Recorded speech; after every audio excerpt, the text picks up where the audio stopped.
when God closed the door and opened me. Revelation 3:7.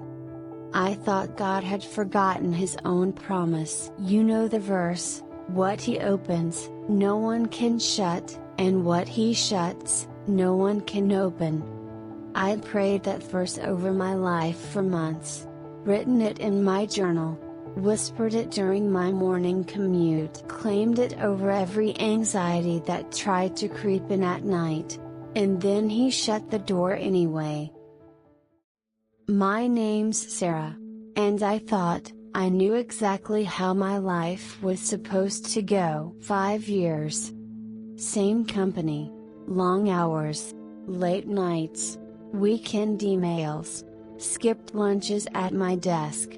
The kind of grind you tell yourself, will pay off one day. The kind of sacrifice you justify by saying, it's temporary. It's building towards something. I'd watched 3 other people get promoted, while I stayed in the same role. Same cubicle, same responsibilities. But I told myself, my time is coming. God sees my faithfulness. He's preparing something bigger. And I believed it.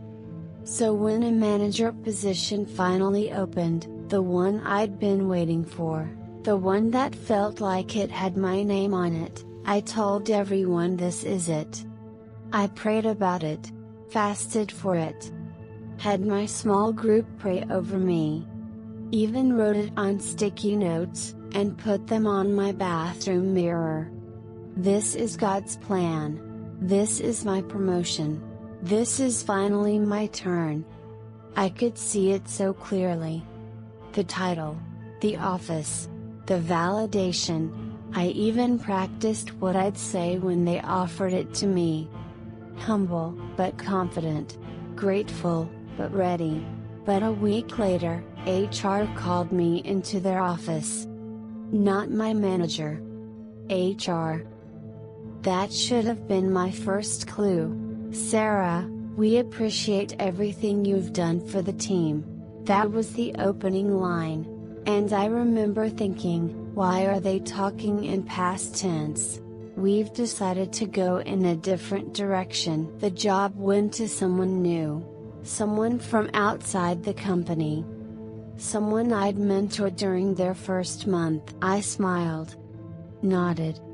Said all the right things. I understand. I'm happy to support the transition. Whatever the team needs. But inside, I was screaming. I drove home with that fake smile still plastered on my face. Made it all the way to my apartment complex. Parked. Turned off the engine. And then I just broke. I cried in that parking lot for 20 minutes, before I could even walk inside. That night, I did something I'm not proud of. I got angry at God. Not the I'm frustrated but I trust you kind of anger. The raw, ugly, accusatory kind.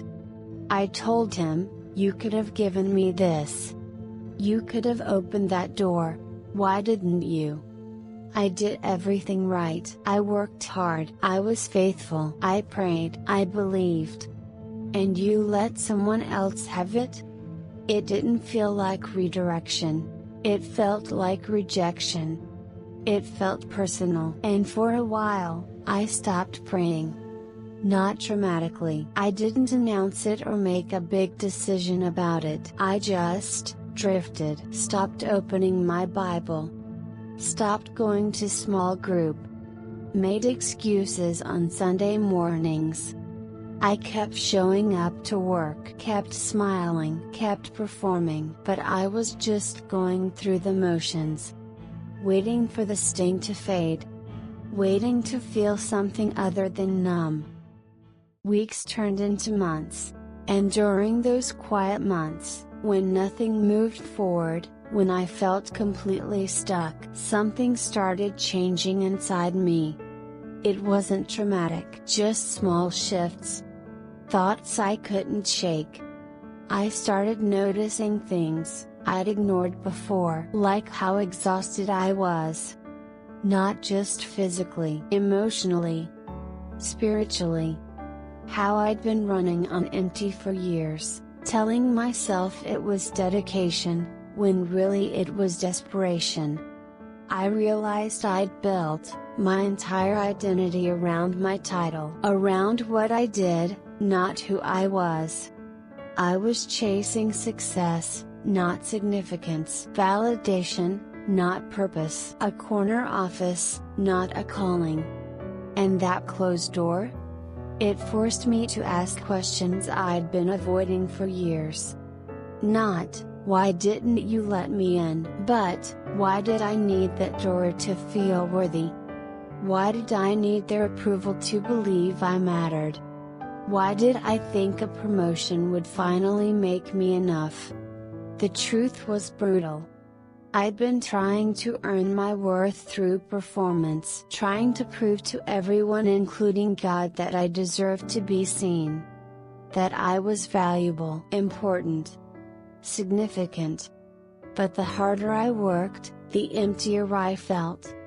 Because no title, no salary, no corner office was ever going to fill that void.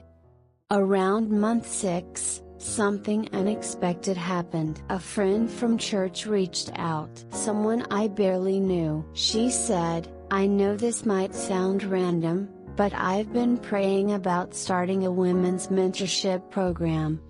For young professionals who feel lost in their careers. And your name keeps coming to mind. I almost said no. I wasn't in a good place. I wasn't the inspirational mentor type anymore. I was the bitter girl who got passed over. But something in me whispered, just meet with her. Just listen. So I did. We met at a coffee shop on a Saturday morning. She shared her vision. Small groups of women, meeting monthly. Not about climbing ladders, or building networks. About discovering purpose. About redefining success. About building lives that matter beyond a paycheck. Nothing glamorous. No salary. No title to put on LinkedIn. Just showing up, listening, sharing, walking alongside women who felt exactly how I'd felt. And as she talked, something inside me lit up.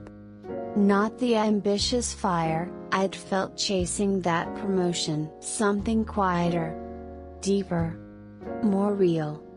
I said yes. And I didn't realize it at the time, but that was the moment everything changed. The first meeting, I was terrified. What did I have to offer? I was the girl who failed. Who didn't get the promotion. Who was still figuring out her own life. But when the women started sharing their stories, their fears, their doubts, their questions about worth and identity, and purpose, I realized something. I wasn't there, because I had all the answers. I was there, because I'd asked all the same questions. And the closed door, I'd been mourning? It made me the exact person they needed. Because I wasn't speaking from a place of success. I was speaking from a place of surrender. Month after month, I watched these women grow. Not in titles, or salaries, but in confidence, in clarity, in freedom. And somewhere along the way, I started growing too. I stopped measuring my worth by my job title. Started measuring my day by impact, not income. By conversations that mattered. By moments that healed. By building people, not resumes. Now I wake up excited to serve. Not because I've arrived. But because I finally stopped chasing arrival. I still work at the same company. Same role, same desk. But I'm not the same person. Looking back, that closed door didn't ruin my life. It rescued it. God wasn't keeping me out. He was keeping me whole. Protecting me from a promotion that would have fed my ego but starved my soul. Redirecting me toward a purpose I never would have chosen, but desperately needed. And when I finally stopped pounding on the old door, demanding he open it, he opened something better. Not just a new path, a new me. What he opens no one can shut, and what he shuts no one can open. Revelation 3:7. I used to think that verse was about getting what I wanted. About God opening doors to bigger, better, more impressive things. But now I know it's about trust. Trusting that when He closes a door, it's not punishment. It's protection. Trusting that when He redirects you, it's not because you failed. It's because He's faithful.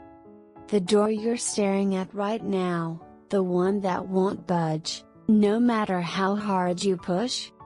Maybe it's not rejection. Maybe it's protection. Maybe He's not saying no to hurt you. Maybe He's saying not this to save you. Because sometimes the best thing God does for us, is refuse to give us what we think we want. So He can give us what we actually need.